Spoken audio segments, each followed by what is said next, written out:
The courtroom felt cold that Tuesday morning.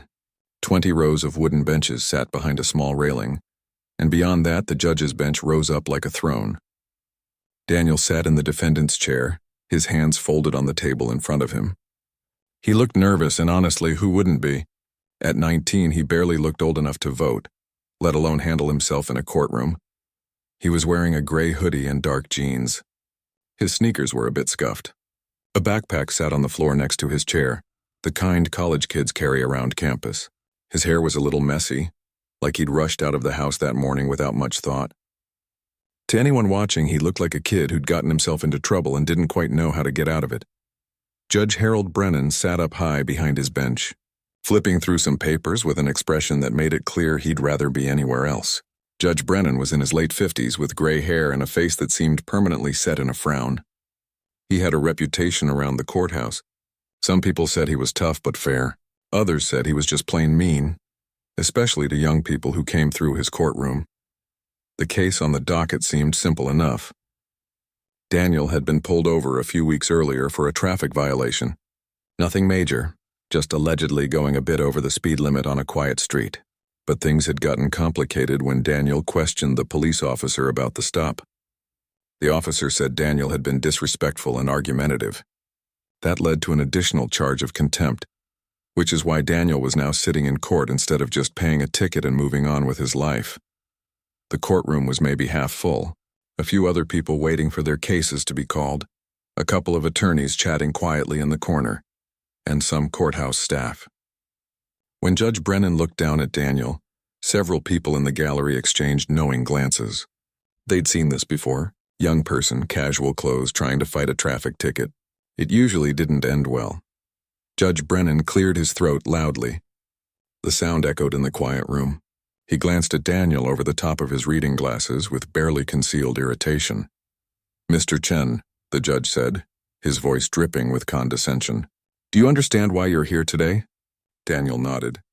"Yes, Your Honor. I'm here regarding the traffic stop from last month and the subsequent charges." His voice was steady, polite. That seemed to surprise the judge a little, but not enough to change his attitude. "Subsequent charges," Judge Brennan repeated, almost mocking the word choice. "Well, aren't we fancy? Son, let me explain something to you. When a police officer pulls you over, you don't get to argue. You don't get to play lawyer. You say yes sir, no sir, and you take your ticket like a grown-up. That's how it works in the real world." A few people in the courtroom chuckled. Daniel's jaw tightened slightly, but he didn't respond to the lecture. He just waited. The prosecutor, a tired-looking woman in her 40s, stood up and addressed the court. She laid out the charges matter-of-factly. Speeding, 15 miles over the limit. Argumentative behavior during the stop. Failure to comply with lawful orders. She made it sound like Daniel had caused some major scene on the side of the road. Judge Brennan nodded along, clearly already convinced. He looked back at Daniel with that same dismissive expression. "How do you plead?" he asked, sounding bored. Daniel took a breath. "Not guilty, Your Honor." The judge's eyebrows went up. Someone in the back of the courtroom actually laughed out loud. "Not guilty," Judge Brennan repeated slowly. "I see, and I suppose you have a lawyer?" "I'll be representing myself, Your Honor." Now the judge really looked annoyed. He leaned forward, resting his elbows on the bench. His expression was the kind adults give kids when they think they're being ridiculous. "Son, let me give you some free advice. Representing yourself in court is like trying to do surgery on yourself. It's technically possible, but it's a really bad idea. You don't know the law. You don't know procedure.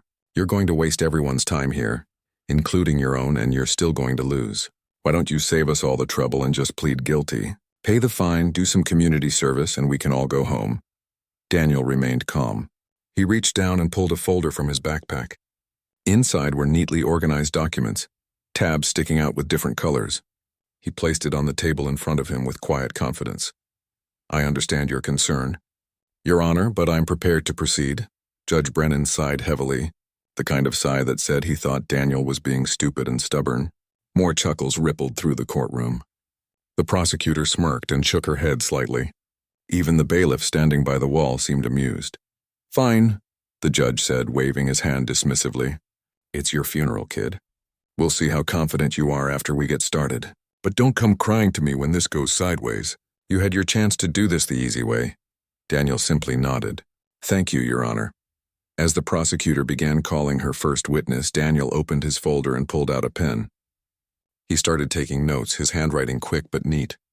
His eyes were focused, scanning every document the prosecutor presented, listening to every word that was said. While everyone else in that courtroom saw a confused teenager playing dress-up as a lawyer, Daniel's mind was already 3 steps ahead, cataloging every detail, every inconsistency, every potential opening. The trap was set. Judge Brennan just didn't know it yet. Nobody in that courtroom did. They all thought they knew how this story would end. They were very, very wrong. The prosecutor called her first witness. Detective Raymond Foster walked to the stand with the kind of confidence that comes from doing this 100 times before. He was a big guy, probably in his mid-40s, with a buzz cut and a uniform that looked freshly pressed. He placed his hand on the Bible, took the oath, and settled into the witness chair like he owned it. The prosecutor walked him through the basics. What time was the traffic stop? Where did it happen? What did he observe? Detective Foster answered each question smoothly. He said Daniel had been driving 45 in a 30 zone. Said the car was weaving slightly between lanes. Said when he pulled Daniel over, the kid got mouthy and refused to cooperate properly. He kept asking me questions, Detective Foster said, shaking his head like it was the most ridiculous thing in the world. Wanted to know why I stopped him, what my badge number was, whether my radar gun was calibrated. Just being difficult for no reason. Judge Brennan nodded along, clearly eating it up. The prosecutor smiled. Everything was going exactly as expected. Open and shut case. Another speeding ticket. Another fine for the court system. Another lesson for a young person who didn't know their place. Then the prosecutor said those magic words. Your witness, Mr. Chen. The courtroom got quiet. A few people leaned forward in their seats, ready to watch this teenager stumble through an amateur cross-examination. Judge Brennan actually looked a little amused now, like he was about to watch a comedy show. Daniel stood up slowly. He picked up his folder and walked toward the witness stand. And something strange happened. His whole body language changed. The nervous energy was gone. His shoulders squared. His steps were measured and deliberate. When he looked at Detective Foster, his eyes were sharp and focused. Good morning, Detective Foster, Daniel said. His voice was different now. Still polite but firm, confident. How long have you been with the police department? 14 years, Foster replied. And in those 14 years, how many traffic stops would you estimate you've conducted? Foster shrugged. Thousands. I don't keep count. Of course, Daniel said, flipping open his folder. Detective Foster, you testified that you clocked my vehicle at 45 miles per hour in a 30-mile-per-hour zone. Is that correct? That's right. And you used a radar gun to determine this speed? Yes. Daniel paused, looking down at his notes. Can you tell the court what model of radar gun you were using that day? Detective Foster hesitated for just a second. I believe it was a Stalker DSR 2X. You believe or you know? I know it was a Stalker DSR 2X, Daniel nodded. And according to manufacturer specifications and state law, how often must that device be calibrated to ensure accuracy? The detective shifted in his seat. Every 6 months, I think. You think or you know? Daniel repeated the detective's own words back at him. Judge Brennan leaned forward slightly. His amused expression was fading. Every 6 months, Foster said more firmly. And when was your radar gun last calibrated? I'd have to check the records. That's convenient, Daniel said, because I already did. He pulled out a document and handed copies to the prosecutor and the judge. This is a public records request I filed last week. According to the department's own maintenance logs, the radar gun with serial number 2847, which is the unit assigned to your patrol car, was last calibrated 18 months ago. Not 6 months, 18. The courtroom was dead silent now. The prosecutor's smile had completely disappeared. She was flipping through the document frantically. That's nearly a year past due, Detective Foster. Would you agree that readings from an improperly maintained radar gun might not be reliable? Well, there could be other factors. Yes or no, Detective? Could the readings be unreliable? Possibly, but thank you. Daniel cut him off smoothly. He was just getting started. Now you also testified that my vehicle was weaving between lanes. Correct? Yes. How many times did you observe my vehicle cross the lane marker? Foster thought about it. 2 or 3 times, 2 or 3. That's a pretty big difference, Detective. Which was it? Twice that I clearly saw. And how far did I cross the line each time? I don't know. A few inches, maybe. Daniel pulled out another document. This is the dash camera footage from your patrol car that day. I obtained it through Discovery. Have you reviewed this footage since the incident? Detective Foster's face went a little red. No, I haven't. Let me describe what it shows since we don't have time to play it in full right now. At no point does my vehicle cross the lane marker. Not once, not even partially. In fact, my vehicle remained centered in the lane for the entire 2 minutes you were following me before you initiated the stop. The prosecutor stood up. Objection, Your Honor. If he has this footage, it should be submitted as evidence properly. I submitted it 3 days ago, Your Honor, Daniel said calmly. It's marked as Defense Exhibit C in the court file. Perhaps the prosecution should review their discovery materials more carefully. Judge Brennan looked at the prosecutor with raised eyebrows. She sat down, embarrassed. Daniel turned back to Foster. So if the dash camera shows no lane violations, Detective, why did you testify under oath that you saw my vehicle weaving? I must have remembered it wrong, Foster said weakly. You remembered it wrong. I see. Daniel flipped to another page. Let's talk about the time of the stop. You said in your report that you pulled me over at approximately 3:15 p.m. Is that correct? Yes. And you said that's when you clocked me speeding? Correct. Detective Foster, I have here the GPS data from my vehicle's navigation system. It's time-stamped and verified. At 3:15 p.m., my vehicle was parked at a gas station 7 miles away from where you claim you stopped me. I didn't leave that gas station until 3:22 p.m. I have a receipt time-stamped at 3:19 p.m., showing I was inside paying for fuel. So how exactly did you clock me speeding at 3:15 when I wasn't even on that road yet? The detective's face went from red to pale. People in the gallery were whispering now. Judge Brennan wasn't looking amused anymore. He was looking concerned. There must be an error in my report, Foster stammered. An error in your report, Daniel repeated. So to summarize, Detective Foster, your radar gun wasn't properly calibrated, your dash camera contradicts your testimony about my driving behavior, and your timeline doesn't match physical evidence. Does that about cover it? The prosecutor was on her feet. Your Honor, I need to request a recess. Judge Brennan sat back in his chair. He was staring at Daniel like he was seeing him for the first time. Granted. 20 minutes. As everyone stood, Daniel walked back to his table and calmly organized his papers. The whispers in the courtroom had turned into full conversations. Detective Foster practically ran out of the witness stand, and Judge Brennan kept staring at Daniel, that dismissive smirk completely gone from his face. Something was very, very wrong here, and the judge was just starting to realize it. During the recess, the courtroom buzzed with energy. People who'd been half asleep 20 minutes ago were now fully alert, whispering to each other about what they'd just witnessed. The bailiff kept glancing over at Daniel, who sat quietly at his table, reviewing his notes like this was just another Tuesday. Judge Brennan disappeared into his chambers. His clerk, a sharp woman named Patricia who'd worked at the courthouse for 15 years, followed him in. She was carrying her laptop and her expression was serious. Your Honor, Patricia said, closing the door behind her, I think we have a problem. You think? Judge Brennan loosened his tie and sat down heavily in his chair. That kid just destroyed a police officer's testimony like he's been doing this his whole life. Who is he? Patricia set her laptop on the desk and turned it toward him. That's what I wanted to talk to you about. I did some quick research during the cross-examination. Your Honor, Daniel Chen isn't just some teenager off the street. Judge Brennan leaned forward, squinting at the screen. What he saw made his stomach drop. He graduated high school at 14, Patricia continued, scrolling through the information. Finished his undergraduate degree in legal studies at 16. Passed the bar exam in 3 states before his 19th birthday. He's currently one of the youngest licensed attorneys in the country. The judge's face went pale. He's a lawyer? Not just a lawyer. He works at Morrison & Associates downtown. That's one of the top civil rights firms in the state. He specializes in constitutional law and police misconduct cases. Judge Brennan put his head in his hands. Oh no. There's more, Patricia said, though she looked sympathetic. He's been in the news. There are articles about him, Forbes did a piece calling him a legal prodigy. The State Bar Association gave him an award last year for his work on wrongful conviction appeals. The judge looked up at her.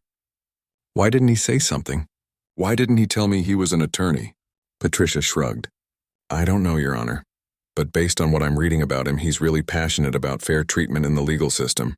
There are interviews where he talks about how people are judged by their appearance instead of their merits. Judge Brennan suddenly remembered every condescending thing he'd said that morning, every dismissive comment, every time he'd called Daniel son or kid like he was some clueless teenager who didn't know better. His face flushed with embarrassment. Get the prosecutor in here, he said quietly. We need to talk before we go back out there.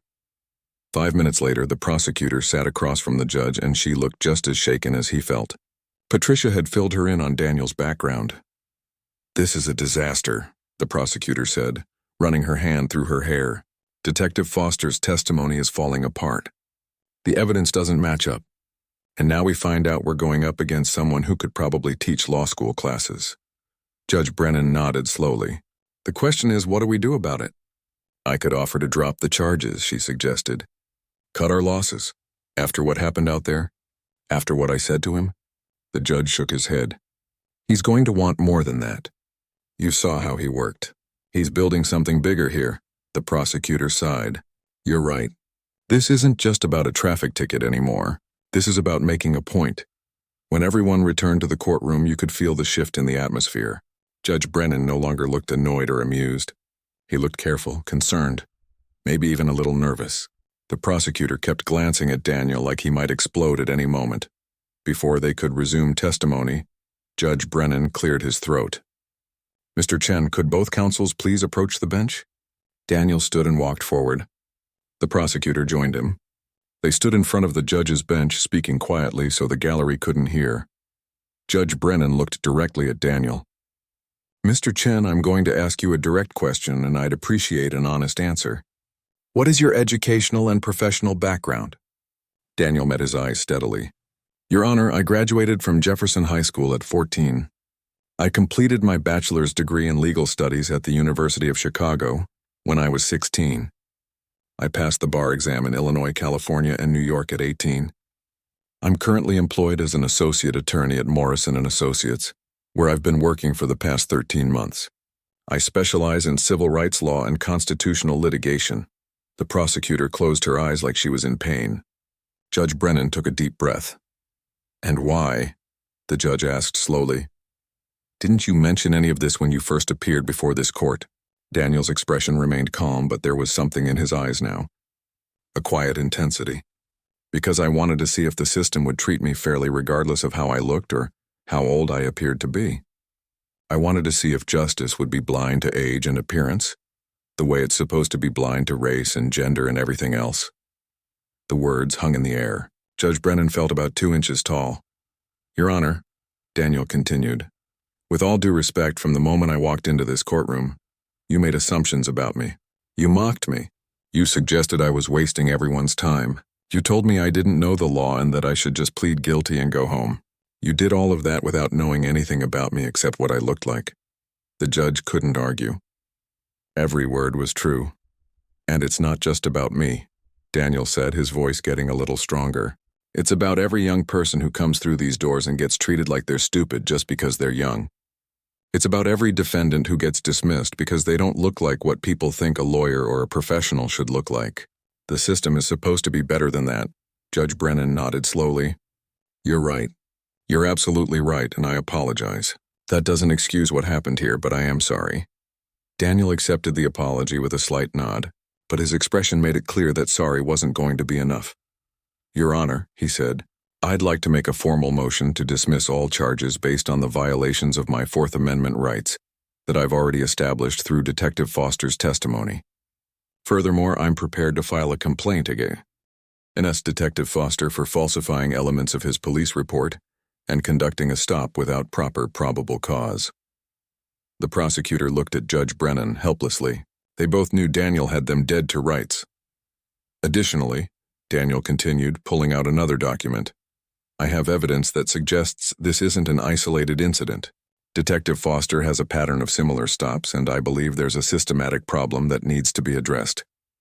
Judge Brennan felt the situation spiraling further out of his control. This wasn't just a traffic case anymore. This was turning into something much bigger, and he was right in the middle of it. Judge Brennan asked for the sidebar to continue in his chambers. Daniel, the prosecutor, and the court clerk all filed into the small office behind the courtroom. The judge sat down, but everyone else remained standing. The atmosphere was tense. "Mr. Chen," the judge began carefully, "what exactly are you proposing here?" Daniel opened his folder and pulled out several documents. He handed copies to both the judge and the prosecutor. "These are records of 23 traffic stops conducted by Detective Foster over the past 18 months. I obtained them through public records requests. Notice anything interesting?" The prosecutor started flipping through the pages, her frown deepening with each one. Judge Brennan did the same. 19 of these 23 stops, Daniel continued, involved drivers under the age of 25. 16 of them had discrepancies similar to mine. Wrong times documented, vague descriptions of traffic violations, and in 12 cases the radar gun used was the same unit assigned to Detective Foster, which, as we established, hasn't been properly calibrated in 18 months. The prosecutor looked up. "How did you get all of this?" "Public records are public," Daniel said simply. "Anyone can request them. Most people just don't think to ask. And that's part of the problem. Detective Foster has been conducting questionable stops for over a year, and nobody caught it because nobody was looking." Judge Brennan set the papers down on his desk. "This is serious. If what you're showing me is accurate, this goes way beyond your case." "Exactly," Daniel said. "Which is why I'm not just here for myself. Your Honor, I want a full dismissal of all charges against me with prejudice, meaning they can never be refiled. I want a formal statement from this court acknowledging that my constitutional rights were violated. And I want that statement entered into the public record." The prosecutor shifted uncomfortably. "That's a lot to ask, is it?" Daniel turned to her. "Your office brought charges against me based on fabricated evidence. A police officer lied under oath in this courtroom, and before any of that came to light, Judge Brennan tried to pressure me into pleading guilty to something I didn't do. I think what I'm asking is pretty reasonable, all things considered. Nobody could argue with that." The prosecutor looked at Judge Brennan. The judge looked at the documents in front of him. After a long moment, he nodded. "You'll get your dismissal with prejudice," Judge Brennan said quietly. "And I'll make a statement on the record. But I want to say something else first." He looked directly at Daniel. "What I did out there was wrong. Not just unprofessional, but wrong. I judged you before I knew anything about you. I was dismissive and condescending, and I failed to give you the fair hearing that every person deserves in a courtroom." Daniel listened without interrupting. "You set this up as a test," the judge continued, "to see if the system would treat you fairly regardless of your age and appearance. And the system failed. I failed. That's on me, and I take full responsibility for it." "I appreciate that, Your Honor," Daniel said. "But with respect, this can't just be about words. There have to be consequences. Real ones." Judge Brennan nodded. "What do you want?" "I want Detective Foster investigated properly. Not just my case, but all of these." Daniel gestured to the documents. "I want the department's radar equipment audited. And I want a formal review of how young drivers are being treated during traffic stops in this jurisdiction." The prosecutor rubbed her temples. "You realize this is going to create a huge mess. Cases will be challenged. There could be lawsuits. The department is going to fight this." "Let them fight," Daniel said calmly. "Discovery will be very interesting. How many other officers are using uncalibrated equipment? How many other reports have discrepancies? The longer this goes, the worse it's going to look for everyone involved. But if we handle it now properly, then maybe we can fix the problem before it gets even bigger." There was silence in the small office. Outside, through the door, they could hear the murmur of people waiting in the courtroom. Everyone wondering what was taking so long, what was being decided behind closed doors. Finally, the prosecutor spoke. "I'll drop all charges immediately. I'll recommend that the district attorney's office open an internal investigation into Detective Foster's conduct, and I'll personally review every case he's been involved with over the past 2 years." "That's a start," Daniel said. Judge Brennan stood up. "When we go back out there, I'm going to dismiss your case and make a statement. I'm going to acknowledge what happened and why it was wrong. I'm also going to recommend judicial training on implicit bias for myself and every other judge in this courthouse. Daniel looked surprised. "You'd do that?" "I have to," the judge said simply. "You were right about everything you said. The system is supposed to be better than this. If I can't admit when I'm wrong and take steps to fix it, then I have no business sitting on that bench." They filed back into the courtroom. The gallery went quiet immediately. Everyone could tell something major had happened during the recess. The energy in the room was completely different from how it had been when the day started. Judge Brennan took his seat. He looked out at the courtroom, then down at Daniel. "Mr. Chen, please rise." Daniel stood. After reviewing the evidence presented and considering the serious concerns raised during these proceedings, I am dismissing all charges against you with prejudice. The court finds that your Fourth Amendment rights were violated during the traffic stop in question. The evidence presented by the prosecution contained material inaccuracies and inconsistencies that undermined the integrity of this case. People in the gallery started whispering. The judge raised his hand for silence. "Furthermore," Judge Brennan continued, his voice steady, "I want to address my own conduct during these proceedings.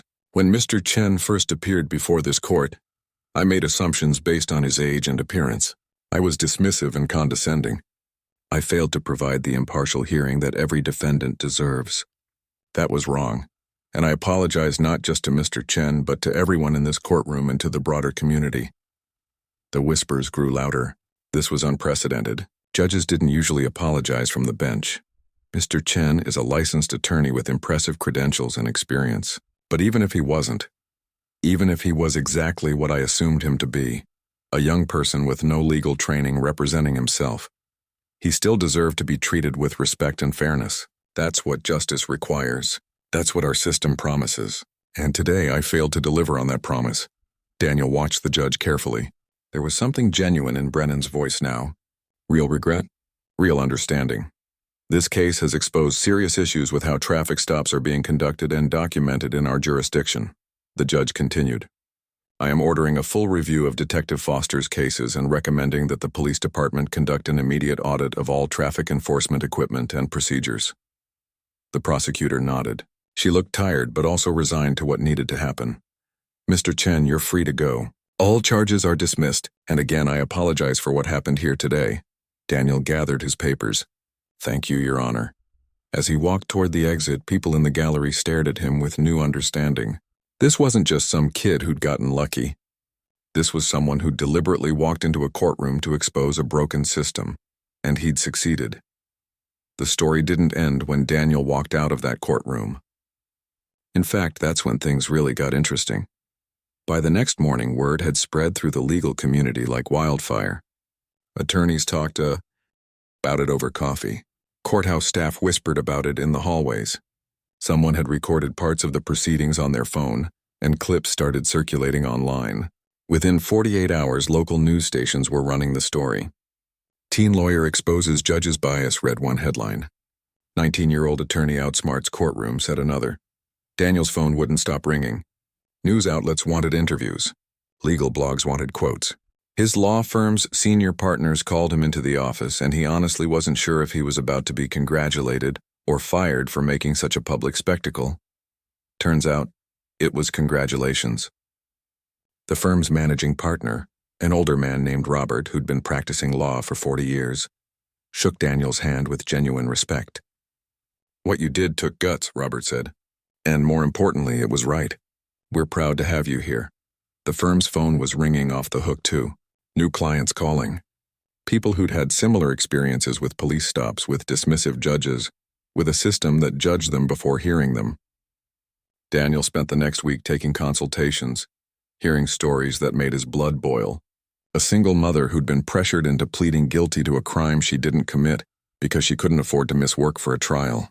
A college student who'd been stopped 7 times in 6 months, always by the same officer, always released without charges but harassed nonetheless. The police department launched their investigation into Detective Foster, and what they found wasn't pretty. The radar gun issue was just the beginning. Foster had been cutting corners on paperwork for years. 14 of his cases from the past year alone had to be thrown out due to procedural violations or evidence problems. 3 people who'd already paid fines and completed community service for violations that couldn't be proven were contacted and offered compensation. Detective Foster was suspended pending a full review. The police union complained about it being a witch hunt, but the evidence was too strong to ignore. Eventually, Foster took early retirement rather than face disciplinary hearings. He never admitted to any wrongdoing, but he also never wore a badge again. Judge Brennan, true to his word, enrolled in implicit bias training. But he went further than that. He started a program at the courthouse, inviting other judges to participate in workshops about fair treatment and recognizing their own prejudices. Some judges thought it was unnecessary. Others appreciated the honesty. Within 6 months, it became mandatory training for all judges in the district. Judge Brennan also did something unexpected. He reached out to Daniel privately and asked if they could meet for coffee. Daniel was hesitant at first, but eventually agreed. They met at a quiet cafe downtown on a Saturday morning. The judge looked different in civilian clothes. Smaller somehow. More human. He ordered a black coffee and sat across from Daniel with the posture of someone who had something important to say. "I've been thinking a lot about what happened," Judge Brennan said. "About what you said. That you wanted to test the system to see if it would treat you fairly." Daniel nodded, sipping his own coffee. "The thing is," the judge continued, "you shouldn't have had to test it. It should have just worked. The fact that you felt the need to prove a point means the system is already broken." He paused. "I've been on the bench for 22 years. I always thought I was fair. I prided myself on it. But you showed me that I've been carrying biases I didn't even know I had." "We all have biases," Daniel said quietly. "The question is whether we're willing to acknowledge them and do better." Judge Brennan smiled sadly. "When did you get so wise?" "I'm not wise," Daniel said. "I'm just tired of watching people get treated unfairly because of how they look or how old they are or where they come from. My mom worked 3 jobs to put me through school. She cleaned offices at night so I could take advanced classes during the day. She taught me that everyone deserves dignity and respect no matter what." The judge was quiet for a moment. "She raised a good son." Over the next few months, Daniel became something of a local celebrity. He gave talks at high schools about knowing your rights.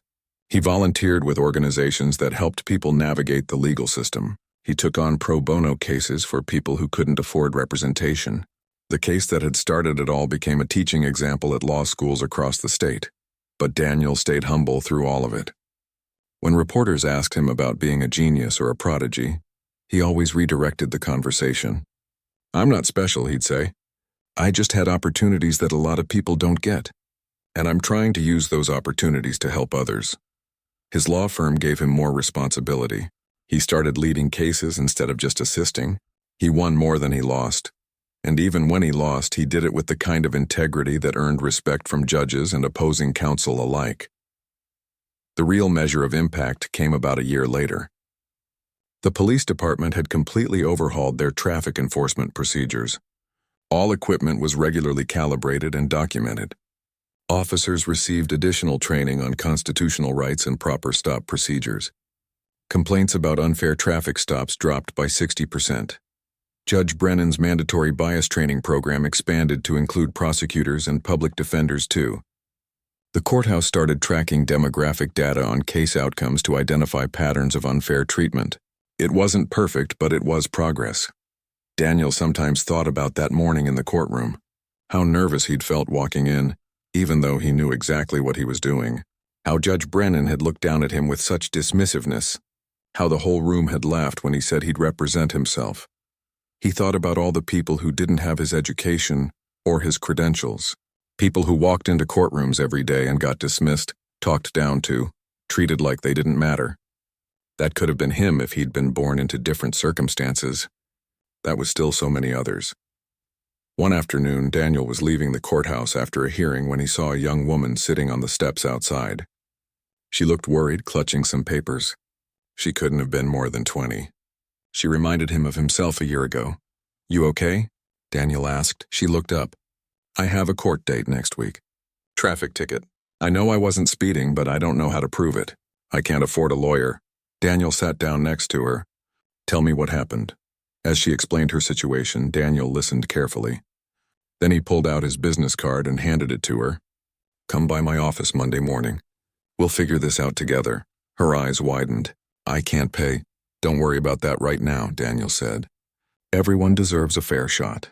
That's what the system is supposed to be about. She thanked him repeatedly, her relief visible. As Daniel walked away, he felt that familiar sense of purpose. The system wasn't fixed. Maybe it never would be completely. But every small victory mattered. Every person treated fairly made a difference.